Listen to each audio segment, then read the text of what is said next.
The Republican Zone is brought to you by Drew Murray, a modern view from the Republican lens, covering local and national news, understanding that one size doesn't fit all when it comes to politics.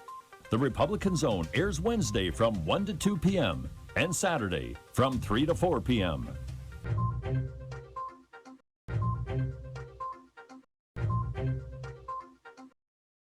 With everyone, throw that one in there too. So welcome. And the reason I asked you to come on today specifically is because you have an incredibly important event later on today at 4 o'clock, correct? No, it's actually next week. Oh my gosh, was I thinking it was today? Yeah, the 12th. I'm a week ahead. Yeah, but listen, better to be. But even better, you know what? Yeah, so it's good because it's going to be. Yeah, we can plan ahead. You know what? I kept looking. I'm a mess. I'm always too early for this. Yeah. But that's good. So it's next week. Yes. 4 o'clock. Yes. At 10th and Arch. Right. That's the Chinatown Gate. Yeah, the Chinatown Gate. Yeah. And it's right under there. And it's called Standing United Against Gun Violence and Asian Hate and Crime. Yeah. 3 important topics. Yep. You know, that are well, one, crime has been around forever, and then gun violence is surging, skyrocketing in this city.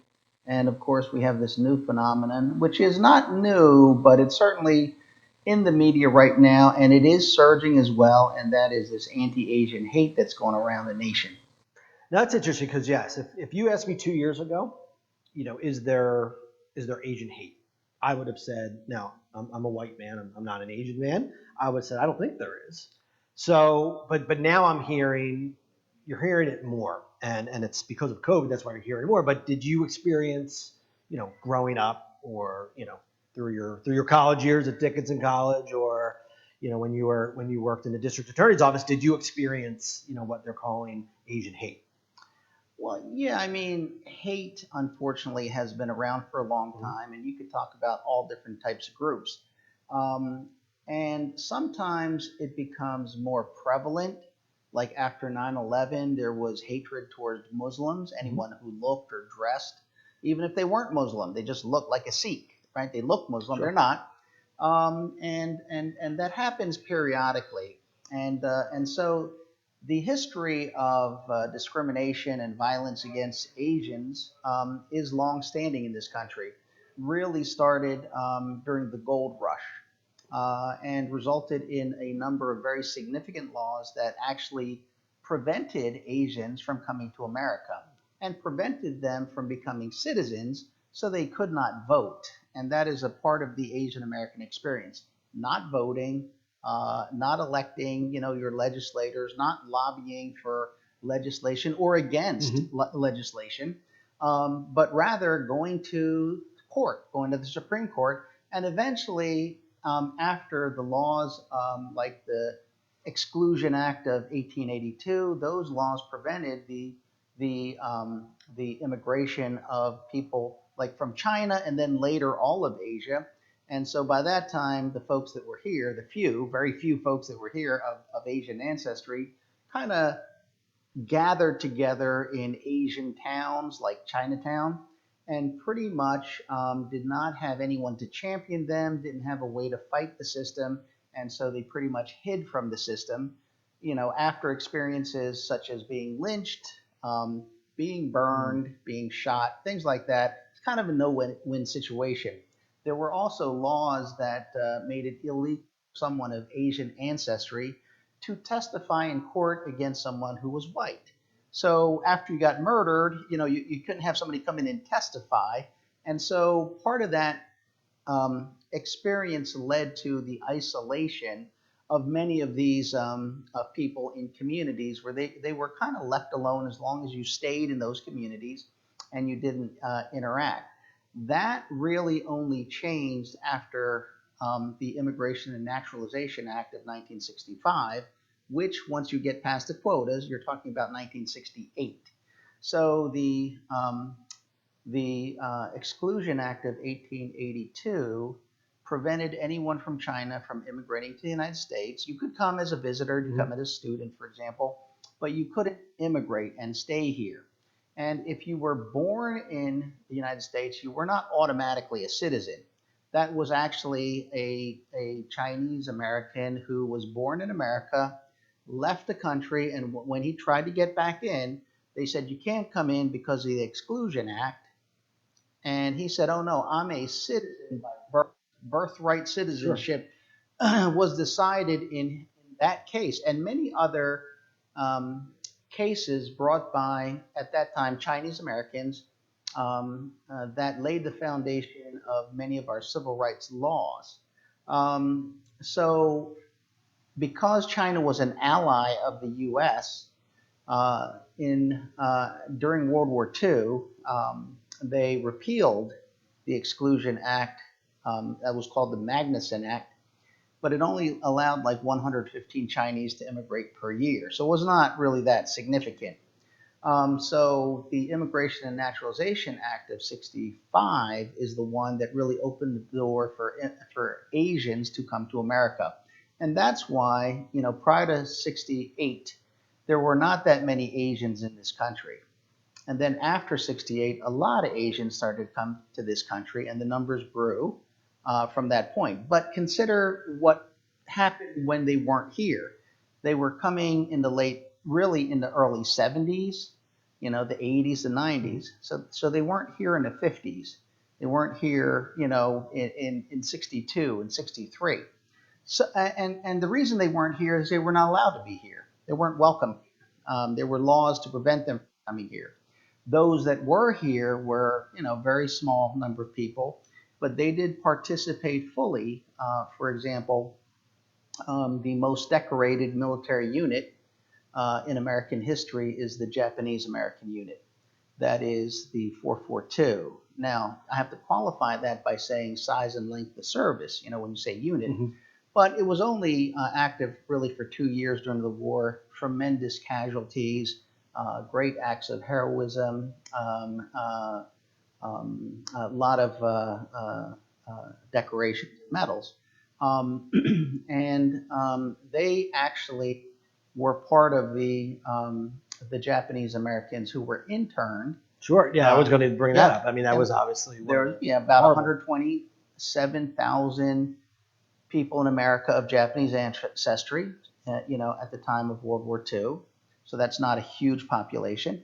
And 120,000 were put in internment camps, forcibly put in internment camps.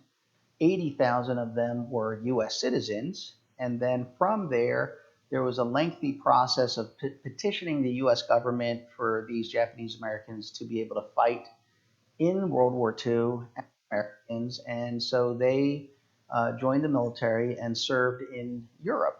And they were highly decorated. And when they came back, they were able to, because of their service and sacrifice, change many of the discriminatory laws, eventually ran for office, became elected official, and became a very significant political force in the sense of redressing a lot of the wrongs and including the internment itself. And that's where the term model minority was first used. It was first used among Asian Americans. It was first used in an article about the Japanese, how they were interned, how they came back, how they gained political power through their military service and sacrifice, and the support of many people because of their military service. Okay, interesting. So now, do you see voter turnout in the Asian communities? Is it high or is it still low because of some of the things that they've gone through and the voter suppression that did used to happen? Well, while the Asian American community is not a large community, it's about 5.6% of the nation's population.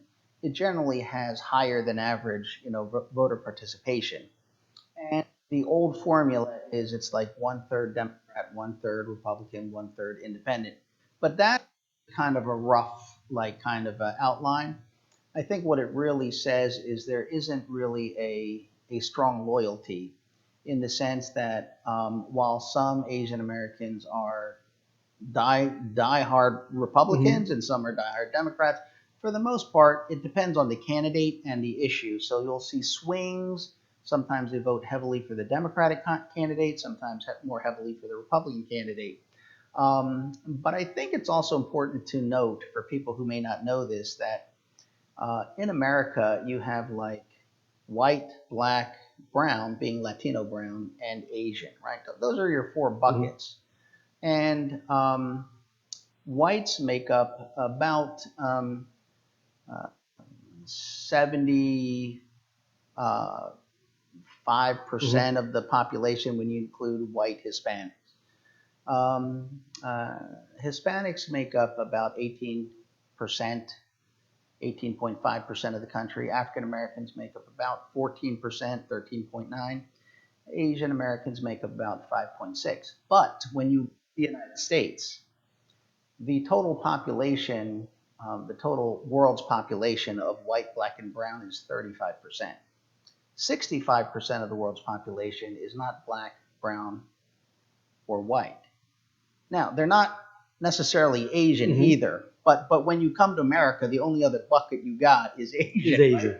So 65% of the world, whether they're born in the United States or they come to the United States, they're categorized as Asian. And what you will find is it is just a very broad group of people. You'll have people from the Middle East. You'll have people from near Asia, like Persia, Iran, Iraq. Yeah, you'll find people from South Asia, like India, Pakistan, Bangladesh, people from the Pacific Islands. You'll find people from East Asia, Central Asia.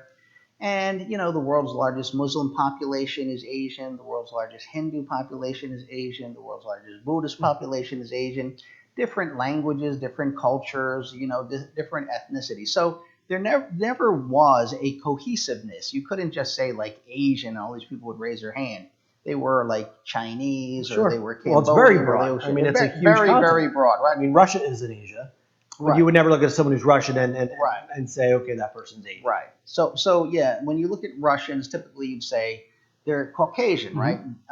But there are many people in the former Soviet Union that are Asian, and so they identify as Asian. So I think what is interesting about that is it's very hard then to say, well, I don't like this Asian person. What I mean is I don't like this person, therefore I don't like Asians because, well, they're so very diverse. And it's also true that you cannot really identify them by skin color, which is something interesting that I find like nowadays as people try to define Asians, because prior to 68, Asians were yellow peril. And after 68, some people defined Asians in a very negative way as being white, like not white as in white person, as in light-skinned person. But then when you look at all the dark-skinned Asians from India, Bangladesh, Pakistan, Cambodian, Laos, Thailand, Philippines, things like that, that's obviously not true. I mean, that's not even a little portion of the Asian population. It's a huge portion of the Asian population that is brown and black. When you look at the Aboriginal people of Australia, they're very, very dark-skinned people. And so the idea that someone came out and said, well, Asians are light-skinned people, and therefore they're favored because of their light skin, that came after 68.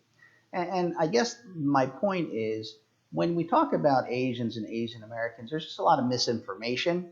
And a large reason for that is that the story of Asian Americans has been told by people who are not Asian, right? And it's always a good idea not to let other people tell your children your people's history, because they usually get it wrong, and oftentimes you'll find yourself the villain in that story. Absolutely. So we're coming up on our first break. Yep. So we're going to take a real quick break. You're listening to USALA Radio and the Republican Zone.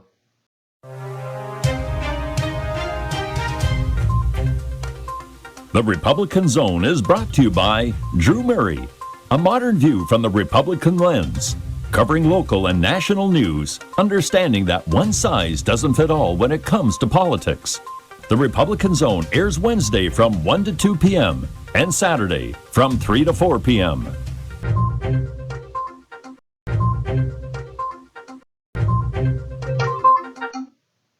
Welcome back. You're listening to USALA Media and the Republican Zone. I am your host, Drew Murray, and I am here still with my friend Councilman O, but we have a surprise guest, Captain Rodriguez from Philadelphia's 25th Police District. So I want to thank you for coming on.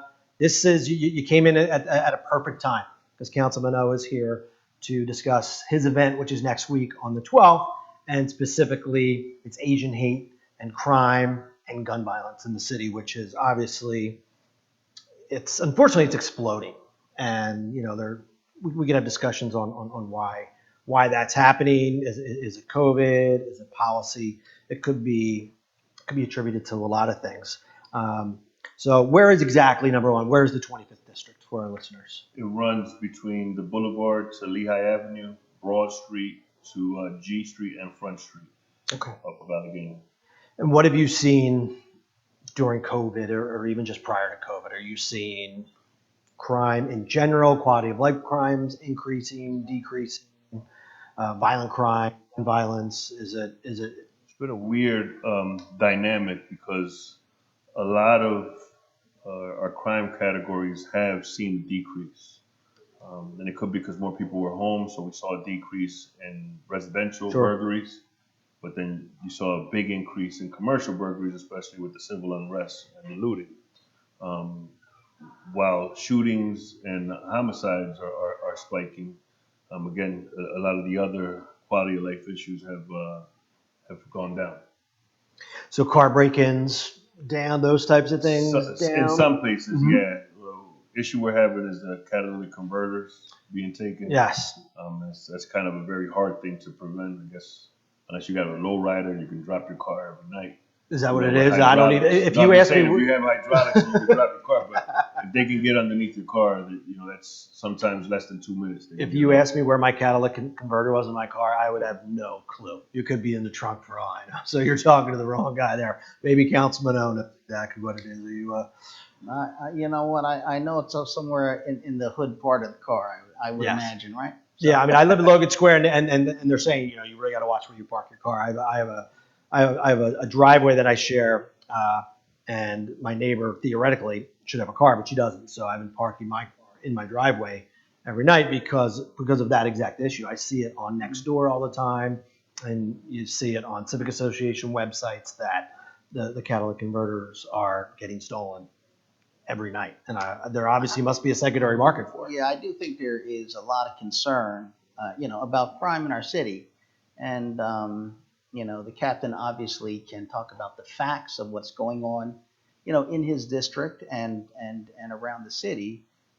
From my perspective, I think there is a lot of crime.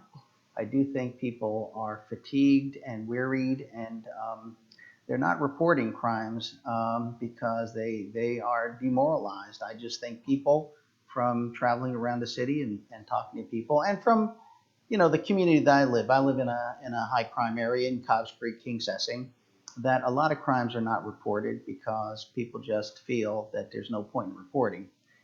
There will not be a response. There will not be prosecution. And in addition, there might be some level of retaliation.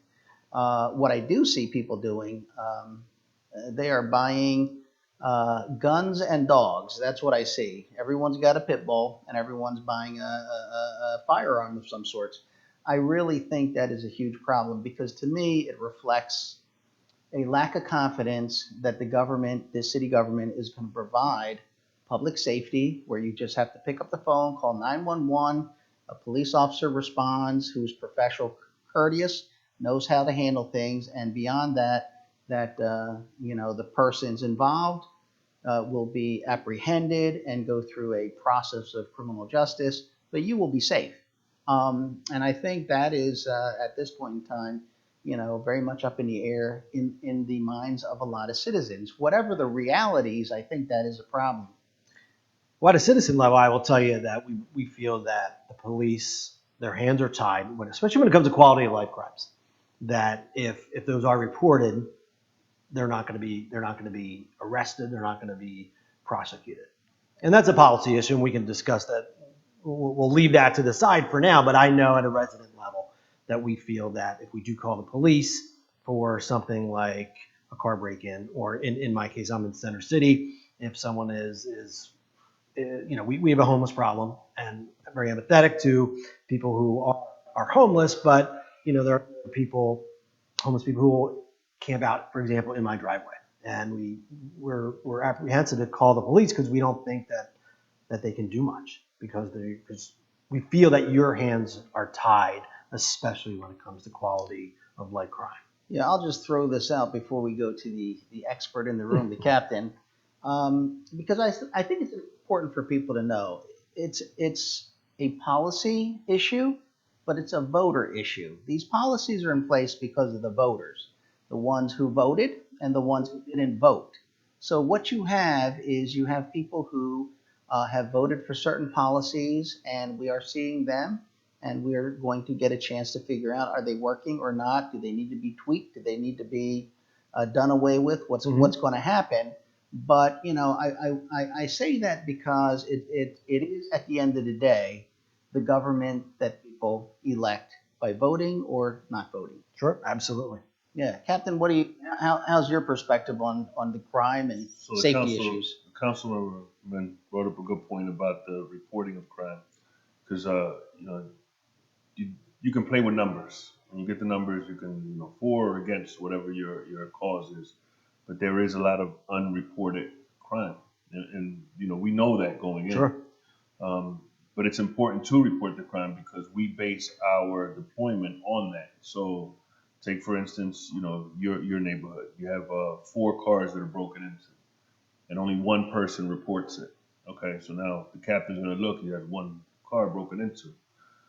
If he were to get all 4 reported, now I know there's a problem, and it might be connected to, and they might have arrested somebody, But if they don't know they have other complainants, they can't, bring up, more charges on the individual or attach those to whatever crime spree they were on as far as breaking into cars. So it is very important to, report crime, and we always encourage everybody when we're at the meetings, even if your situation doesn't get resolved, you may help Sure. another one because now again because of a pattern we can change our deployment in that area, and whether it's robberies, and that's another example. You have certain individuals who would probably never report that they got robbed because of something they were involved in, but here we have people being targeted and we don't know, and if we knew, again, we can change our deployment to prevent it from ever happening or to catch somebody in the act. Sure. I mean, it could be as simple as a package getting stolen. I had a package stolen, and we have a Ring camera. And the reason we have a Ring camera is because our local police district said these cameras, these doorbells help us. They help us find criminals. If a violent act comes, we can track those criminals as they are getting away. So I originally wasn't even gonna. I got this package stolen. It was worth like $25, and I wasn't gonna report it. And then my wife said, "No, you really should." And because I'm like, do I want to bother the police for something as small as this? I want the police out there fighting crimes and spend no time somewhere else. But it was important, even though it was minor. Brought in the police. We looked at the film, and they actually got the guy. I couldn't believe it. I got a letter, a few weeks later. They, with my help, and then obviously there were some others who also had packages stolen. They got the guy, and I actually got compensation for it. I couldn't believe it. I got a check from the gentleman who stole my package for like $35. But it did help, and the police were great. They were professional. I expected them to come and be like, "Are you really bothering us with this little problem?" You burned But they the were. popcorn Yeah. and made us come out. Exactly. You But know. no, they were Yeah. great, professional, and they were excited that I had film of this. Right. And I'm not trying to promote Ring. Any camera on your house can really help police, and that was a direct result of the police district. And here's why that's important, and to get away from the mindset that we're bothering. It's all important. So your package is $25, but meanwhile, your neighbor from a block away had some important medical equipment Sure. they needed. That was stolen, and they didn't have the Ring camera. But here, your Ring camera was able to, find the perpetrator and affect the arrest. So it's all important. It's all, and we tell everybody, especially with the 3-1 quality life. And there's criminologists who'll tell you there's no association with the broken windows theory and quality of life issues, but you speak to the people in the neighborhood, and they'll tell you that there was a quiet block, but here an after hours club opened up, Sure. and then all of a sudden we started getting the parking on the sidewalk and the urinating and the fights and then the shootings and then the homicide. Right. So it's all connected. It's all connected, So and you have to report even those smaller issues. and when you talk to a lot of people, look, we're all concerned about the gun violence and the murder. That it looks like we're going to break even last year's. But if you talk to someone on the street, especially in underserved communities, and you ask about the crimes that really affect their lives directly, it's quality of life crimes, in my opinion. That's almost as, and thankful, like I think most of us don't know someone who's been murdered, but everyone has been affected by quality of life crimes. And the councilman alluded to it. He won't, because he's a politician, but a lot of these policies are put in place by Larry Krasner. I do say that these are intentional policies put in place. And I have spoken publicly about the fact that there are two types of crimes that are most important to people, in my humble opinion: violent crimes and quality of life crimes. And quality of life crimes become violent crimes. It's kind of like if you don't take care of these little things, someone has to go take care of them. Either that or they move out the neighborhood, and not everybody can move out the neighborhood. So that is a problem. And I have sat down and talked to our district attorney and tried to explain that to him. We have a very different view on this, I will say. From my perspective, if someone is sitting on your steps selling marijuana with someone who's prostituting in front of your house, that is a big deal to you. Now, that may be considered a minor crime to somebody, but when you leave your home and you got to walk by them, there is that moment where they're going to size you up as to whether you're going to handle this or you are going to not handle it. And then you either, have to deal with it yourself and pretend you don't see them. That can lead to a lot of problems. So you're not really there to handle these problems. That's why we have a police department. You call 911, a police officer comes out who is trained and authorized to deal with this, and they handle it. If that doesn't happen, you have a number of things to think about. That you're going to handle it yourself, and what that leads to, or you're going to move out the neighborhood, and that is a problem. We should not be having this type of situation. No, I know we don't want people moving out of neighborhoods, and we don't want them leaving the city of Philadelphia. Some people can't leave, and we certainly don't want them making bad decisions where they are forced, into a sense they feel they're forced to confront this themselves. And that could lead to more problems, including them getting arrested, which, that's unfortunate. I just think people pay their taxes. They live in a city, they elect their officials, and one of the most important things that a government must provide is your safety, your personal safety, your children's safety, your family safety, your community's safety. That is done through the police department. We now are at a time where there's a divide, where some people do not believe in policing. They believe that police in and of themselves are criminals, are racist, is an institution that needs to be done away with. They have a right to their opinion. I wholeheartedly disagree with them. And anyone that I've met who lives in a poor neighborhood with high crime wants policing. They want more policing. Absolutely. They want to see the police. They want courteous, professional police. Of course, they want police reform, but they want police. And that kind of leads to community policing, which I know the captain's very good at, because every time I venture into the 25th, he's out there, meeting people, standing with the people. It's not important that he try to be friends with the people. He's there to have integrity and to respond to them and to give a level of professionalism, to give them the confidence that they can rely on the police department rather than trying to take matter into their own hands. And trust. So we're going to take a real quick break. You're listening to Usula Media and the Republican Zone.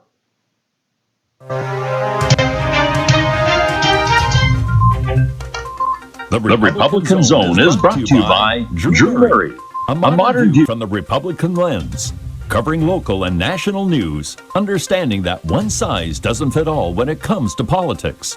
The Republican Zone airs Wednesday from 1 to 2 p.m. and Saturday from 3 to 4 p.m.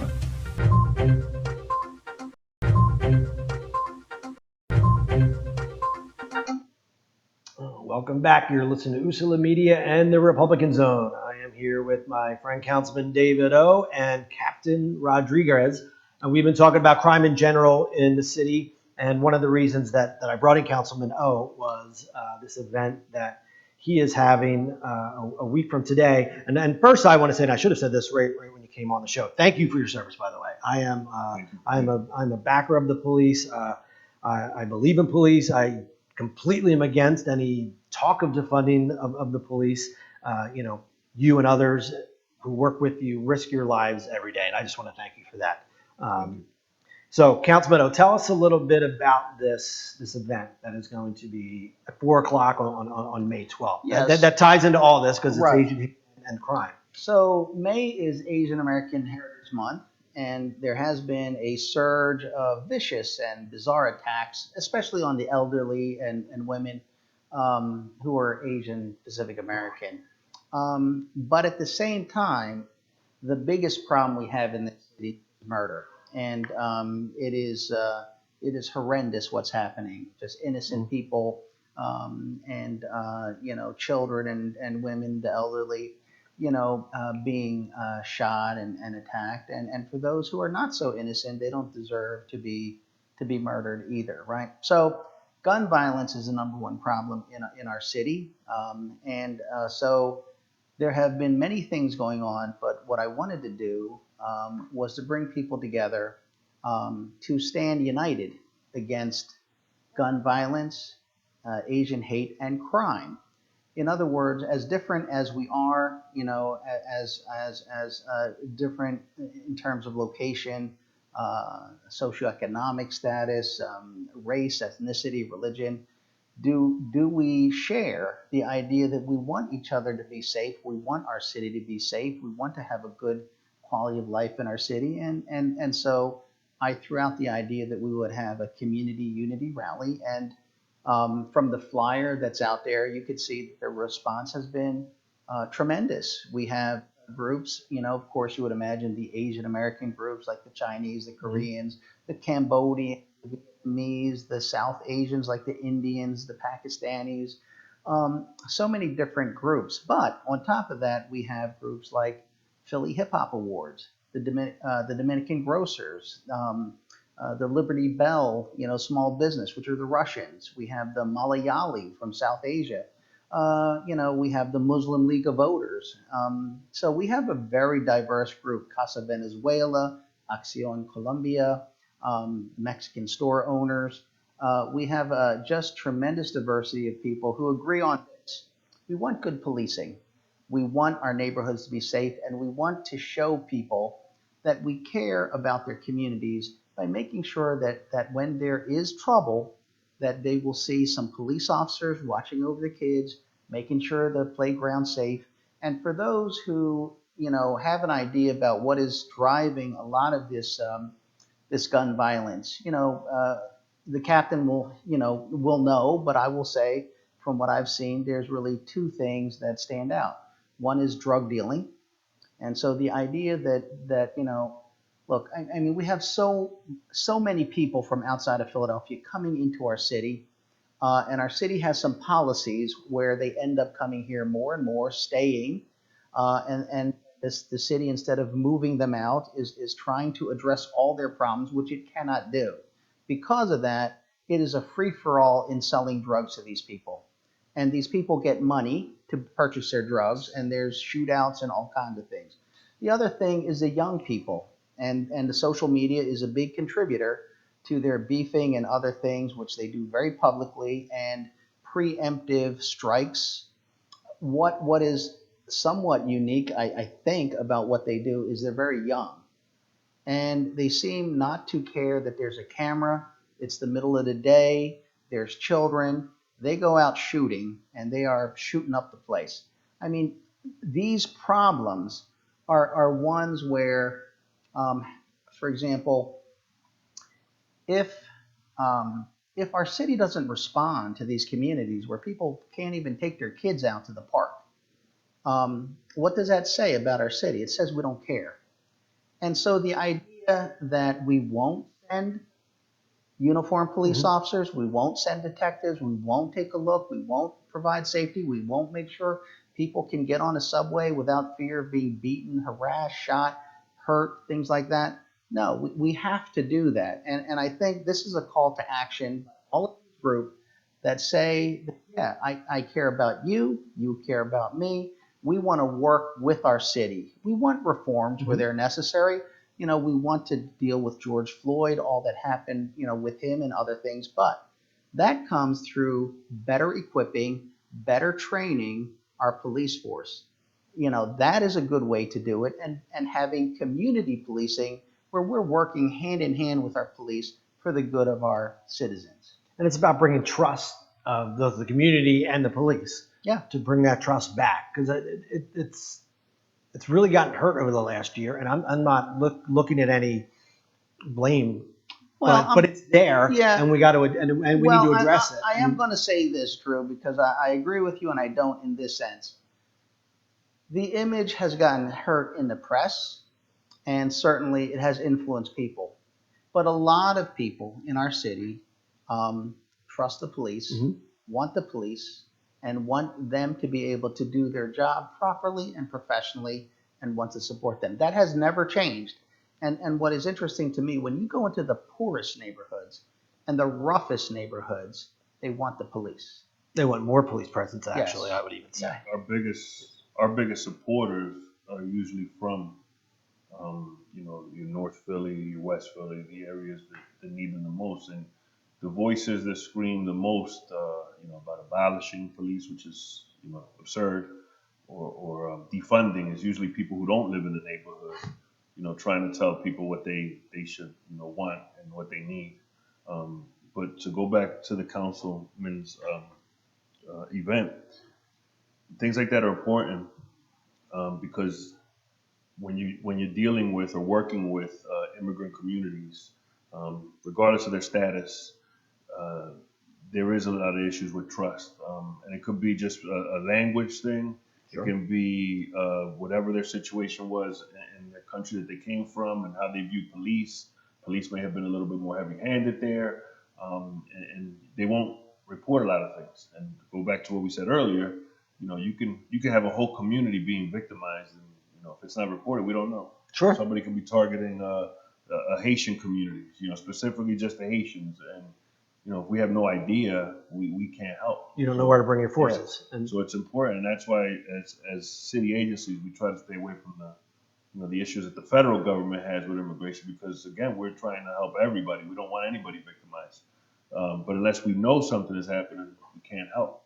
So, events, such as the councilmen, especially with groups from everywhere, all walks of life, it's important, to build those relationships with them and build that trust. And it's about unity. So are you having speakers? Obviously, you'll be speaking, Councilman. Yeah. So listen, we have got a lot of speakers. The police commissioner will be there. The sheriff will be there. We'll have some of our elected officials. We'll have Nidia Han from 6ABC. We'll have some fellas that have got probably like 20 bullet holes in them, between them, right? Because they were shot, they were in federal prison, they were in prison, they've come out, and now they intervene in preventing murders. They're not paid for that. They don't get funded by our city, but people know who they are.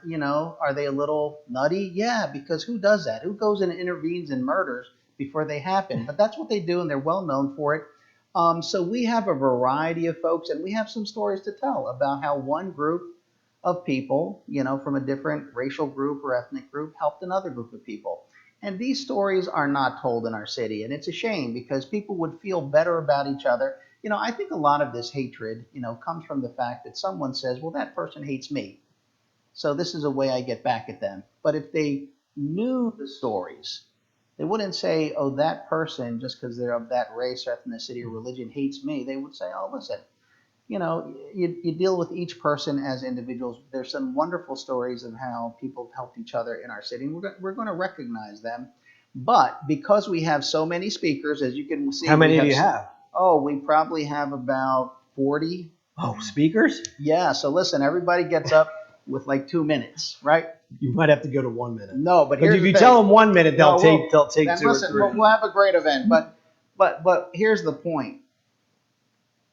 The point is to show that people who don't look like each other, come from the same area of the city, have the same thing on their mind, and they are willing to take the time to stand with each other, standing for, an African American community, African American standing for Hispanic, Hispanic standing for Asian, Asian standing for Caucasian. We all stand for each other. We want, the laws followed. We want the laws enforced.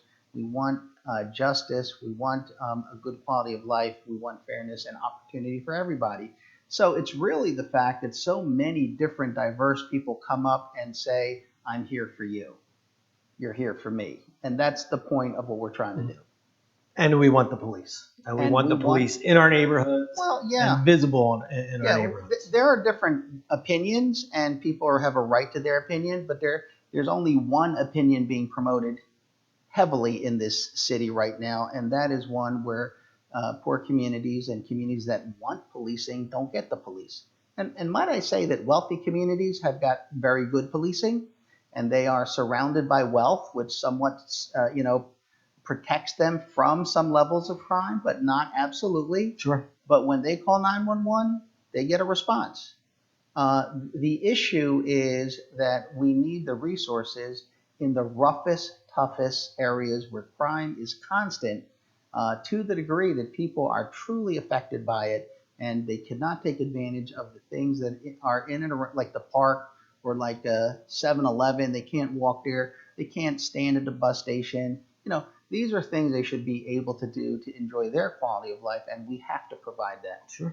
I would like to add that a lot of the changes that people are talking about as far as the reform are things that we as police spoke about for years ourselves. Why are we handling X? Why are we responding to Y? So, the city is filled with different agencies, and everybody has to do their part. So as far as defunding the police, it can't be a matter of defund the police, but continue to have us doing those things that, you're saying you're taking the money to fund. If you're going to do that, then make sure that that's what's, especially like with mental health, school policing, whatever it is that, you were saying that maybe you should pull uniform officers away from. Just make sure whoever you're tasking with that assignment is doing that, and that you really are pulling us. And prepared and trained for that. Yeah. So we're going to take one more quick break. You're listening to Ursula Media and the Republican Zone.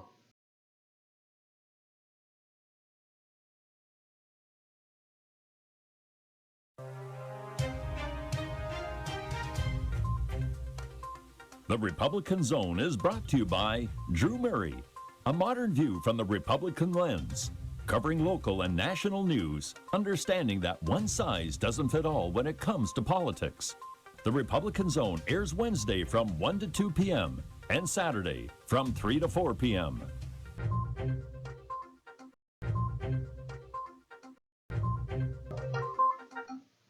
Welcome back. You're listening to Ursula Media and the Republican Zone. I am here with my friend, Councilman David O. and Captain Rodriguez.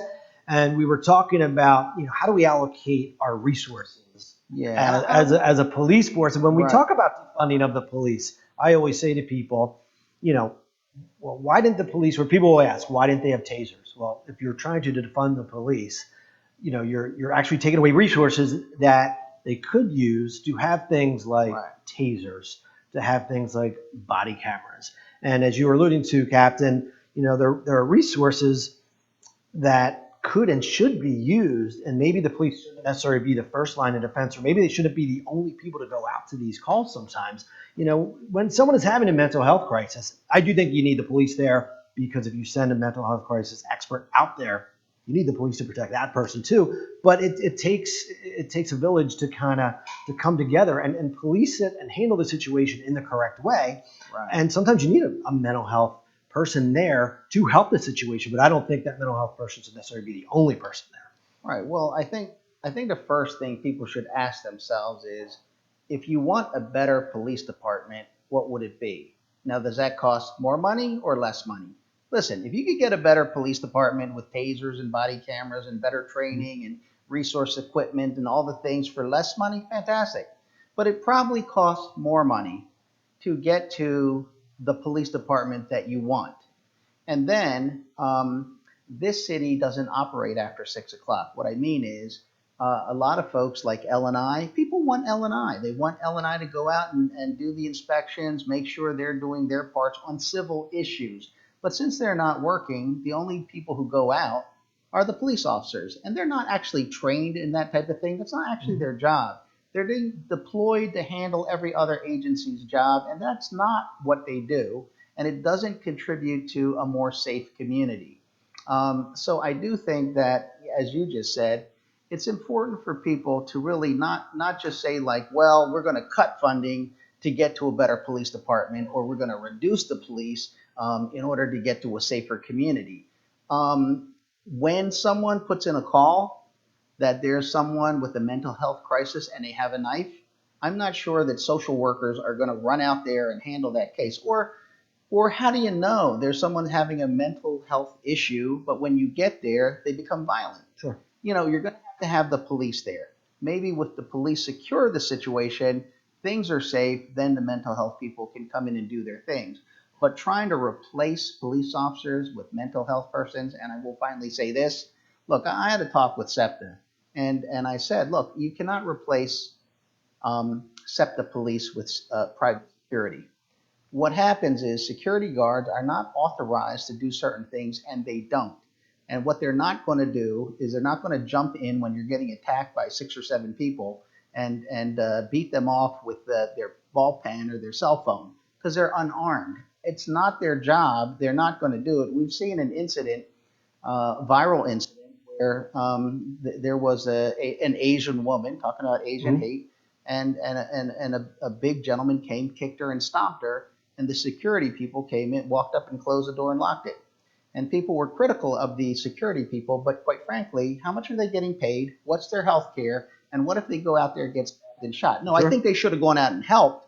But what I'm saying is, don't expect them to act like police officers because they're not. Well, they're unarmed. They're not trained like a police officer is going They to be might trained. get sued. They have personal liability. And so these issues about Sure, they might not have qualified immunity if they're yeah, private. and if so they're the private issues entity. about trying to do with qualified immunity, and then trying to kind of micromanage police. Yeah, there are issues where police have to be trained so that they don't unintentionally hurt people.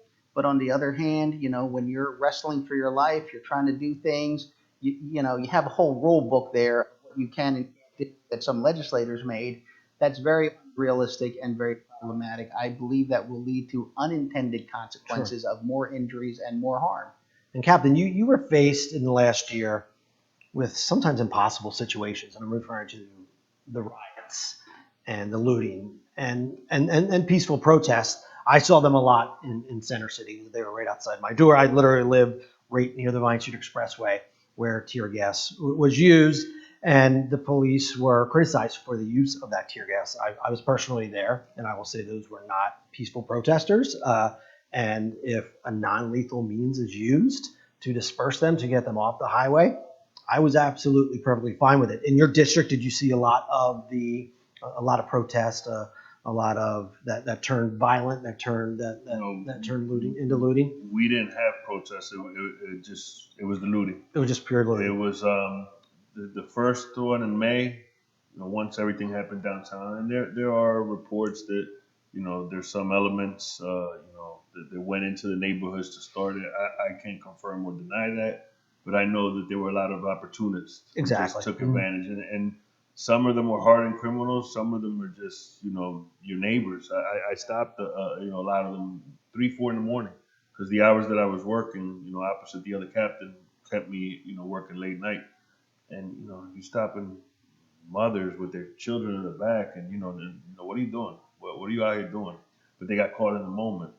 And then what happened in October, that was even more organized. We'd see, I remember standing in the 7th and Lehigh, at least 40 cars. Wow. Just standing there, we were able to, divert them. They went somewhere else, but we can't be everywhere at once. They find the first place to hit. And you saw what happened on Aramingo Avenue. It was a travesty. So we were hit really, really hard. And there were a lot of lessons learned, and, we were prepared. And, some people say, oh, there's too many cops. Well, I'd rather have more cops out here during those days that we think something's going to happen, as opposed to how we were caught the first time, unprepared. Sure. And there were more people than police officers. So, you were truly in a horrible, unwinnable situation, because no matter what you did, you were going to be criticized. But when you're in a situation and there's hundreds of people and there's, like you say, the city was unprepared for whatever reason. I think Commissioner Outlaw wanted to handle what she thought was going to be protest, huge protest, and the managing director's office and the mayor thought, oh, we know how to handle these things. We do events all the time. We don't need the police force that Commissioner Outlaw was asking for. So it was an unwinnable situation for I the think that we police. got used to. We've had a lot of success going back to the Republican National Convention in 2000, and we might have rested on our laurels, but I like to think that that won't happen again. And you got to take examples from other cities too. You just can't watch what happens in your Portland's, or Chicago, and Seattle. You can't just sit back and watch that. Even though it's 3,000 miles away, when it comes to law enforcement, something happens in a small place like Kenosha, Little Rock, Arkansas, Sure. wherever. We're going to feel it on both coasts. Absolutely. All right, well, we're coming up to an end, Councilman. I want to thank you again for coming on. I will be at your event May 12th. Oh, yes, 4 o'clock, absolutely. 10th and 4 Arch. o'clock. Captain Rodriguez, thank you for first coming on my show and just for your service in general. Thank you for allowing me to come here and speak, and for being that voice. You got to have two different opinions, two different Right. voices, two sides to every point. So it's important to be able to put our message out there. Yes, thank you. You've been listening to Usula Media in the Republican Zone. Thank you.